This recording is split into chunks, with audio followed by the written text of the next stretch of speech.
चले भाई, बुधवार की सुबह इस कारोबारी हफ्ते का मिड पॉइंट आके खड़ा हुआ है और 3 दिन के कंसोलिडेशन के बाद कह लीजिए कल थोड़ा सा प्रॉफिट टेकिंग का दबाव स्क्रीन पे प्ले आउट होता हुआ नजर आया। हाँ, कल का एक एक्सपायरी सेशन प्लीज स्क्रीन पे रखिएगा।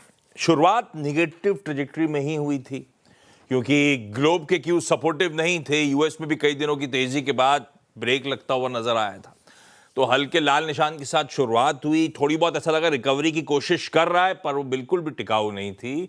दिन भर वैसे लाल में ही कामकाज हुआ, रिकवरी जब वर्ड यूज कर रहा हूं उसके बावजूद, और फिर उसके बाद फिर से ऊपरी स्तरों से दबाव गहराता चला गया और इनफैक्ट प्रेशर अच्छा खासा माउंट हुआ था जैसे जैसे सेशन प्रोग्रेस कर रहा था। लकीली वो तो 26,000 के ऊपर का क्लोज देने में भारतीय बाजार कामयाब रहे। तो एक्चुअली वो प्रॉफिट टेकिंग, वो मुनाफा वसूली का दबाव कंटिन्यू कर रहा है। और क्यों आई कल? मल्टीपल रीजंस हो सकते हैं जिसके चलते कल इस तरह का प्रेशर माउंट हो रहा था। वो एक्सपायरी के यूजुअल फैक्टर्स होंगे, लेकिन साथ साथ आपको याद होगा अक्टूबर आईआईपी, हमने जीडीपी सितंबर तक का रिएक्ट करा हुआ है। अक्टूबर का आईआईपी कल सुबह हमने डिटेल में चर्चा करी थी, कमजोर था। रुपए की कमजोरी सरदर्द बनता ही चले जा रहा है और वो थोड़ी सी अब चिंताजनक हो रही है। कल भी रुपए की कमजोरी दिन के दौरान बढ़ रही थी। सेकेंड स्ट्रेट ट्रेडिंग सेशन था, रुपए में लगातार दबाव अच्छा खासा बढ़ता हुआ। वो कंटिन्यूड एफआईआई सेलिंग कह लीजिए, वो उनकी बिकवाली वो परसिस्ट कर रही है।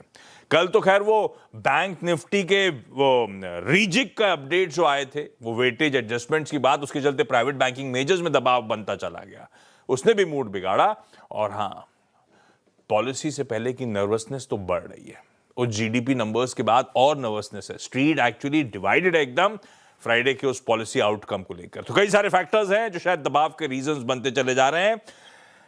डिप्स में खरीदारी आ नहीं रही है, और अगर तो कोई गैप अप आ रहा है तो वो टिक नहीं पा रहा है। ये हाल है। बुल्स थोड़े से थकते हुए, थोड़े से पस्त पड़ते हुए आपको नजर आएंगे। खैर, आज के समीकरण दिखाता हूं स्क्रीन पे फिर एकदम फ्लैट, यानी कि कल जब एक्सपायरी डे की क्लोजिंग हुई थी उसी के इर्द गिर्द हम आज इस वेडनेसडे सेशन की शुरुआत करने की तैयारी कर रहे हैं।